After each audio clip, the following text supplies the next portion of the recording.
Bénis le Seigneur, ô mon âme. Bénis son nom très saint, tout mon être. Bénis le Seigneur, ô mon âme, n'oublie aucun de ses bienfaits. Comme le ciel domine la terre, fort est son amour pour qui le craint. Aussi loin qu'est l'Orient de l'Occident, il met loin de nous nos péchés. Le Seigneur a son trône dans les cieux. Sa royauté s'étend sur l'univers. Messager du Seigneur, bénissez-le, invincible porteur de ses ordres. Ceci est le psaume responsorial de ce dimanche. Amis téléspectateurs, bonjour et bienvenue à Dies Domini, loué soit Jésus-Christ. Nous sommes au 7e dimanche du temps pascal et en ce dimanche, l'Église nous propose de méditer l'Évangile selon Saint Jean, chapitre 17, du verset 11 au verset 19. Et pour les commentaires du jour, je suis avec le Père Jean-Claude Do depuis la France, en ligne bien sûr. Bonjour mon Père. Bonjour Sylvie, Vous allez bien? j'espère que vous allez bien. Oui, ça va, merci. Et vous? Je vais bien aussi. Alors mon Père, pourriez-vous nous lire le texte de ce dimanche de Saint Jean et juste après nous allons enchaîner avec les questions.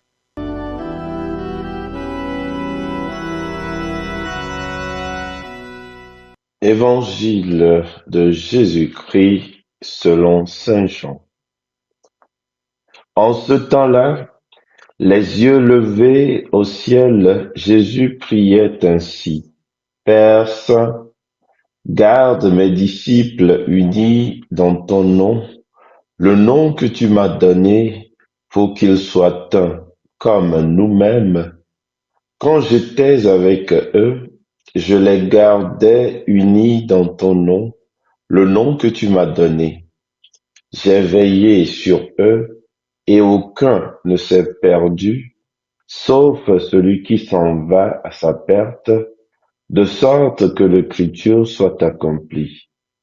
Et maintenant que je viens à toi, je parle ainsi dans le monde pour qu'ils aient en eux ma joie et qu'ils en soient comblés.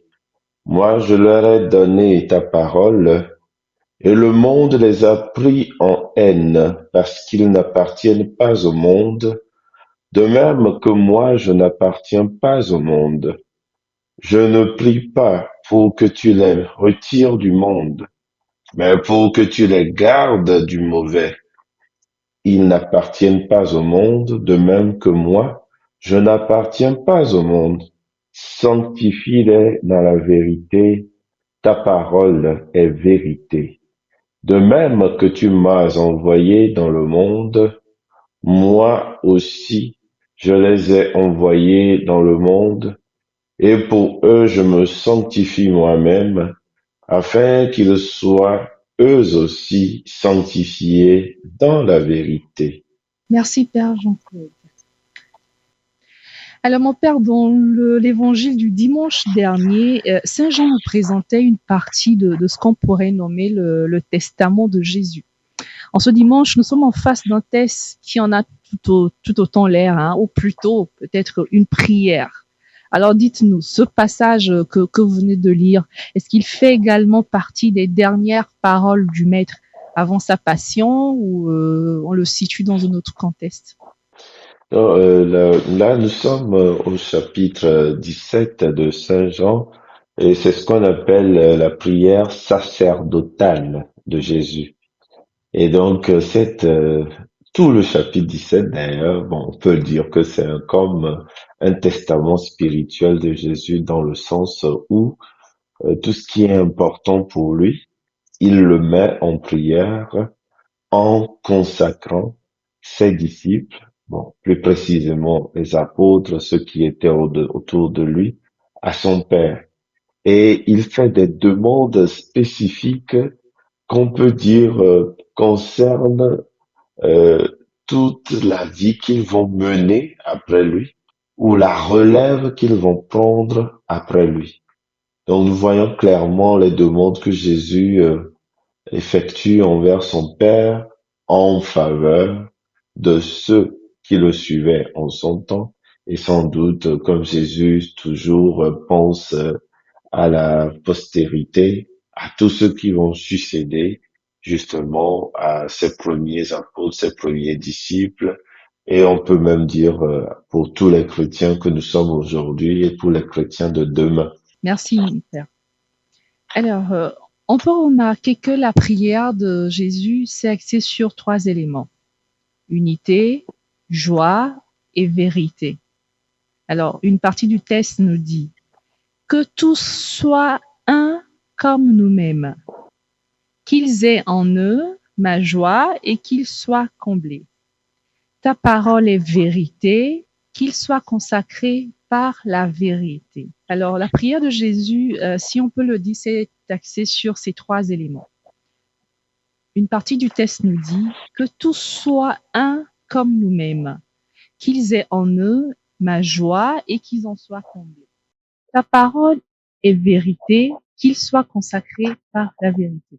Alors mon Père, pourquoi est-ce que le Seigneur a prié pour que ses disciples aient, je ne sais pas si je peux le nommer ainsi, ces 3 fruits? Pourquoi est-ce qu'il n'a pas, par exemple, demandé au Père de les rendre puissants, de les rendre invincibles, parce qu'il sait qu'il est en train de partir et qu'ils ont quand même besoin de rester forts pour la mission. Alors, mais pourquoi est-ce qu'il prie pour qu'ils aient la joie, pour qu'ils soient unis, pour qu'ils soient dans la vérité? D'accord, merci. Bon, pour répondre de façon désinvolte, je dirais même que la réponse est dans votre question. Quand vous dites pourquoi il n'a pas demandé qu'il soit fort, je rappellerai qu'on dit souvent c'est l'unité qui fait la force. Ce n'est pas une puissance extérieure, c'est l'unité fait la force. Donc, on peut déjà dire que Jésus a compris que ce n'est pas la puissance en tant que pouvoir qui fait que l'on reste près de Dieu. C'est plutôt l'union des cœurs, à l'amour que vous aurez les uns pour les autres. Tous reconnaîtront que vous êtes mes disciples. Et donc, si les disciples de Jésus sont séparés, divisés contre eux-mêmes, ça ne tiendra pas. Face aux assauts du monde, du démon, la division est le principal objet qui détruit l'Église. D'ailleurs, Jésus dira, un royaume divisé contre lui-même ne peut pas tenir. Et la majeure partie des problèmes dans l'Église, dès les premiers siècles, surtout avec tout ce qu'on peut appeler les schismes, c'est-à-dire les séparations, les sectarismes, les divisions et tout ça, et ça vient de là. La majeure partie des problèmes dans l'Église, c'est l'absence d'union. Bien sûr, il faut pas confondre l'unité avec l'uniformité. Parce que cette confusion aussi peut entraîner énormément de problèmes. C'est pas parce que nous sommes unis ou nous sommes appelés à l'unité que cela veut dire que nous devons tous faire les mêmes choses de la même façon. Quand on le conçoit ainsi, alors euh, certains pensent détenir le monopole de la vérité, le monopole des dogmes, le monopole de ce qu'il faut faire. Et si quelqu'un ne fait pas comme eux ils souhaitent, ils l'anathémisent. Donc l'unité est vraiment pour le Christ essentiel pour l'évangélisation et pour l'Église telle que nous la définissons aujourd'hui. Première chose. Ensuite, Jésus demande la joie. On voit déjà qu'il disait, je vous ai révélé, je ne vous appelle plus serviteur, vous êtes mes amis parce que je vous ai fait connaître tout ce que mon Père m'a fait connaître. Déjà, il y a une allusion à la vérité, ce que le Père a fait connaître. Mais il conclut en disant, je vous ai dit tout cela pour que ma joie soit en vous et que votre joie soit parfaite. Donc oui, vous ne pouvez pas témoigner de Jésus, un Jésus ressuscité, un Jésus rédempteur, en d'autres termes, qui apporte le salut, qui vous rachète, qui vous sauve, en étant tout le temps dans la tristesse. On attribue souvent, soit à Nietzsche ou à Gandhi, le fait d'avoir dit que les chrétiens tels qu'ils se présentent ne prouvent pas qu'ils sont sauvés. Parce que si vous dites que vous êtes sauvés et que votre manière d'être ne le montre pas, vous n'êtes pas rempli de la joie du ressuscité. Vous n'êtes pas des personnes qui rayonnent la bonté, la générosité, la charité de Dieu. Donc, il y a problème. Donc, la joie, véritablement, est un signe de la présence de Dieu en nous. C'est un signe du salut. C'est aussi un signe en particulier de la présence de l'Esprit Saint en quelqu'un. Donc, euh, on le dit régulièrement, un saint triste est un triste saint. Quelqu'un qui vraiment est en contact avec Dieu devrait rayonner de la joie de la résurrection, la joie de la présence de Dieu, la joie de la grâce divine, la joie du salut, la joie tout simplement de Dieu, puisque Dieu lui-même n'est pas qu'amour, mais il est aussi joie. Et enfin, la troisième chose que Jésus demande pour ses disciples, c'est d'être consacré dans la vérité, puisque la parole de Dieu est vérité. Et si vous remarquez bien dans le chapitre, je crois le chapitre 6, j'espère que je ne me trompe pas, c'est le 6 ou le 8 de Saint Jean, ça doit être le 8, dans la discussion avec les Juifs de son temps, Jésus leur dit qu'ils ne sont pas les fils d'Abraham, mais qu'ils sont les fils du démon, parce que le démon, dès le départ, est menteur et homicide. Donc Jésus oppose ici deux, je dirais, entités, le démon qui incarne le mensonge total, et on peut même dire le mensonge de l'être, puisque lui-même est aussi dénaturé. Le démon, c'est un ange déchu. Donc, il est déjà dans sa propre nature, désormais dénaturé. Il est le singe de Dieu. Ici, singe comme imitateur, copiste de Dieu. Donc, c'est déjà un falsificateur. Et en face, il y a l'être principal, la vérité de l'être, qu'est Dieu lui-même, et qui manifeste la vérité de lui-même et la vérité de l'être. Et on se rappelle la réponse de Jésus toujours, parce que pour expliquer la Bible, il faut toujours croiser les passages. Il faut croiser euh, la tradition. Il faut croiser les paroles. Il faut croiser tout ce qui est historique ou dans le sens du récit pour mieux comprendre. Parce que on ne peut pas interpréter le Christ en dehors du Christ et en dehors des prophètes, en dehors de la loi, en dehors des écrits qui existent et qui le révèlent. Donc Jésus dit lui-même aussi dans le sens de répondre à Thomas qui lui demandait, mais nous ne savons pas où tu vas, comment serions-nous le chemin? Jésus lui répond, je suis le chemin, la vérité et la vie. Jésus n'a pas dit une vérité. Et donc, quand Jésus dit consacre-les dans la vérité, ta parole est vérité, on peut dire en quelque sorte que c'est tautologique parce que Jésus dit à son Père, consacre mes disciples en moi. Pourquoi? Jésus est la parole, le verbe de Dieu fait chair. Et Jésus est encore la vérité. Jésus demande à son Père de nous garder en lui, en quelque sorte, si on veut pousser la réflexion jusqu'au bout. Et cela nous rappelle qu'être chrétien, ce n'est pas faire des choses pour Dieu, c'est d'être en Dieu et d'agir selon la volonté de Dieu. Quand on sort de là, alors on peut dire qu'on fait plein de choses, qu'on est spécial et tout, mais c'est un peu comme si nous courions au bord de la route. Et c'est dommage, ce serait vraiment dommage pour l'Église. Et car saint Thomas d'Aquin disait qu'il vaut mieux ramper sur le chemin plutôt que courir à grande enjambée hors du chemin. En effet, celui qui rampe sur le chemin est sûr de finir par arriver au port ou bien à destination. Alors que vous pouvez courir comme une gazelle ou un léopard, une panthère en dehors du chemin, vous n'atteindrez jamais votre destination parce que vous êtes perdu dès le départ.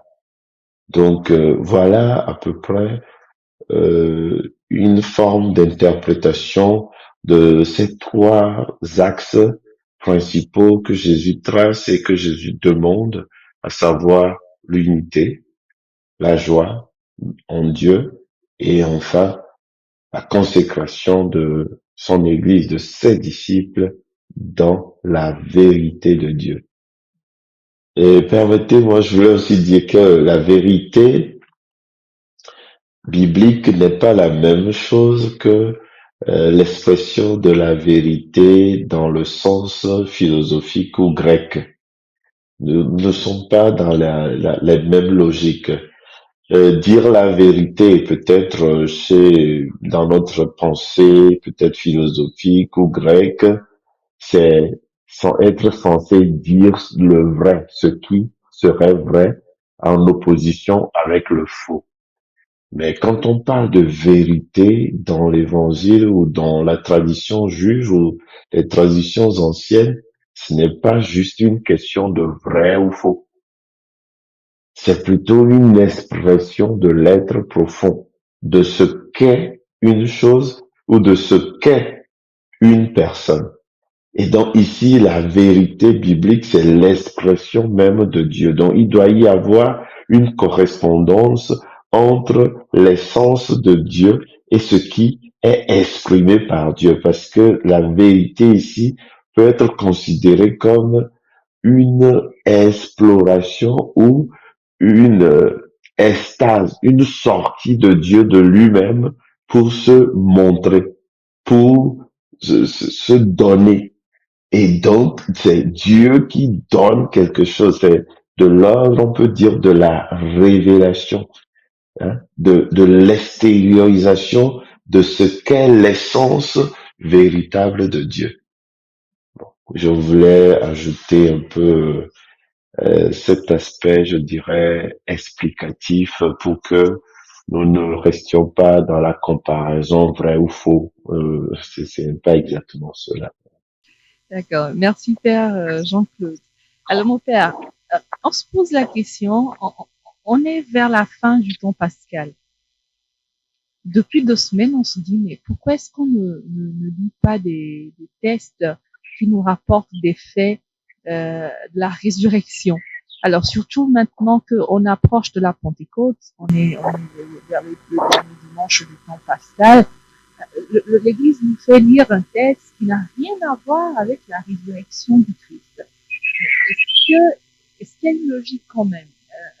On veut comprendre pourquoi ces tests et non des tests qui nous font voir tout ce qu'il y a eu après la résurrection du Christ, puisque logiquement on est dans le temps pascal. Oui, en fait, le temps pascal n'est pas fermé sur lui-même. Et d'ailleurs, nous avons abondamment lu les textes de la résurrection, le tombeau ouvert, les disciples d'Emmaüs, Marie-Madeleine, les autres femmes, les rencontres de Jésus, les apparitions, les témoignages pour convaincre qu'il est vivant, que c'est pas un fantôme.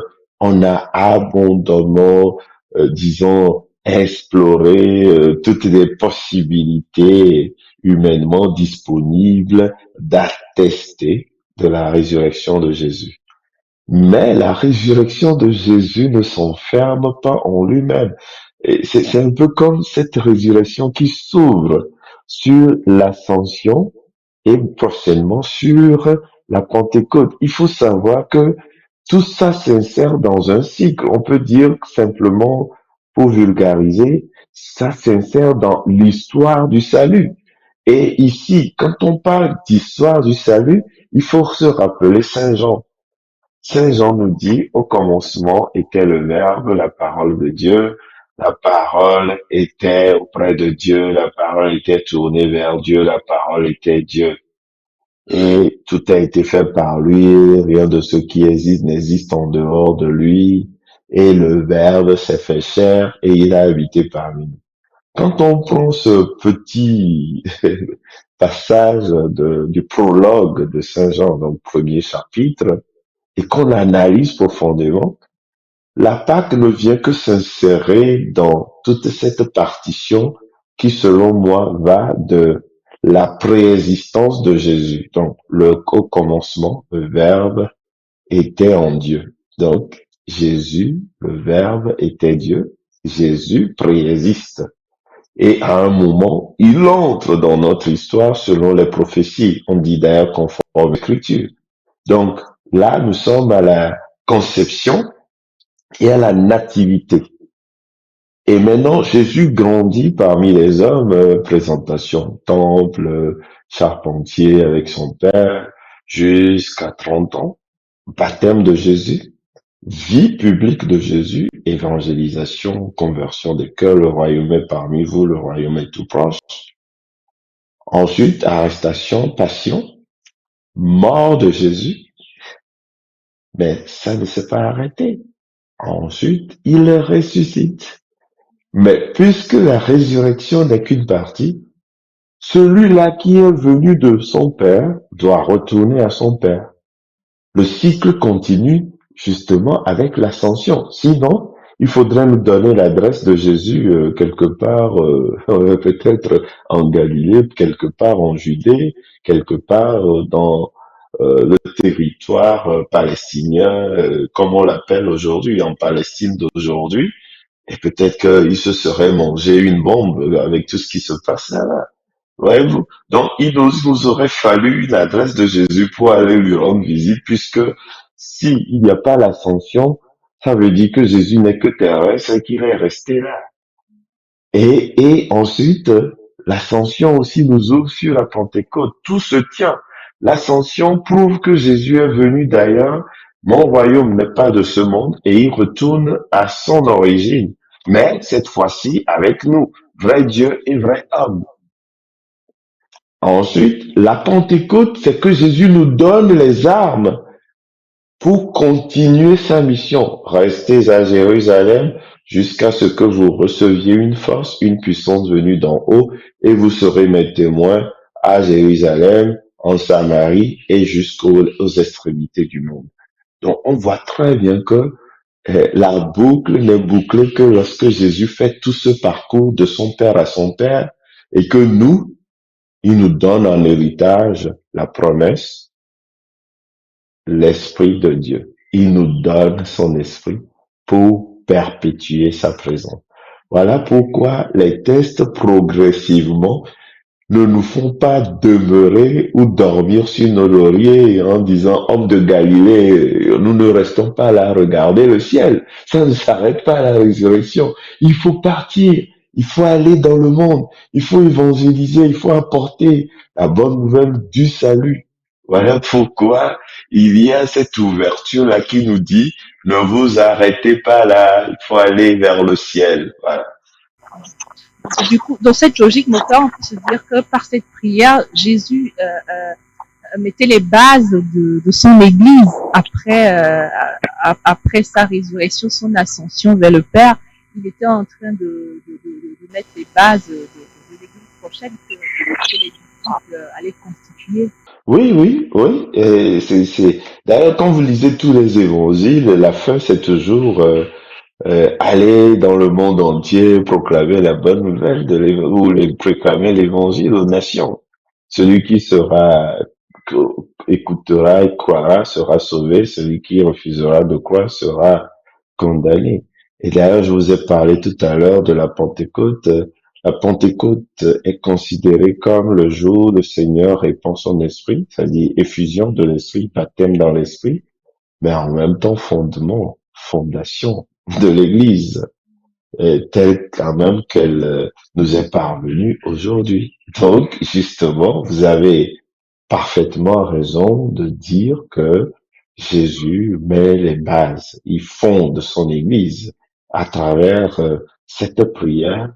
D'ailleurs, il confie cette Église à son Père et ça nous rappelle sa prophétie en quelque sorte pour notre ami Pierre, tu es Pierre, et sur cette pierre, je bâtirai mon église, et les puissances de la mort n'auront pas de prise sur lui. Voilà. Merci mon frère. Alors nous aujourd'hui, chrétiens de ce monde, qu'est-ce qu'on peut retenir de cette prière, de ce test et, et en faire usage? Qu'est-ce que le test nous dit, nous, pas aux disciples à qui c'était adressé, mais à nous chrétiens aujourd'hui, qu'est-ce qu'on peut retenir? Mais moi, je repartirai d'où vous êtes parti, vous, c'est-à-dire, si le Christ prie pour notre unité, c'est que, étant Dieu, il connaît les turpitudes des hommes, il connaît nos mesquineries, et Jésus sait que le plus grand danger pour l'Église et pour le chrétien, c'est de vivre dans la division. Il suffit juste de voir que partout où il y a la division, la zizanie, forcément l'Église est détruite. Et tous les apôtres, Saint Paul nous dit, gardez le lien de l'unité, gardez le lien de l'unité. Notre corps forme un tout. Nous l'avons d'ailleurs lu à l'Ascension hier. Bon, à l'Ascension, c'est jeudi, je veux dire. Nous avons lu justement ce passage de Saint Paul. Gardez le lien de l'unité. Donc l'unité est même l'essence de Dieu aussi, puisqu'ils sont trois en un, Père, Fils et Esprit Saint. Jésus dit, comme nous sommes un, qu'ils soient un. Donc c'est très important. Deuxième chose que nous pouvons retenir, d'ailleurs Jésus, vous m'excusez d'ajouter cet avertissement de Jésus, celui qui ne rassemble pas avec moi disperse. Et Jésus dit que ceux qui dispersent, ils brûleront en enfer avec Satan et ses anges. Il faut voir combien c'est tellement important de ne pas être objet de scandale. Jésus ajoute aussi que on peut empêcher les scandales. C'est-à-dire, le scandale, c'est la pierre d'achoppement d'arriver, mais malheur à celui par qui arrive le scandale, ce qui fait tomber les autres.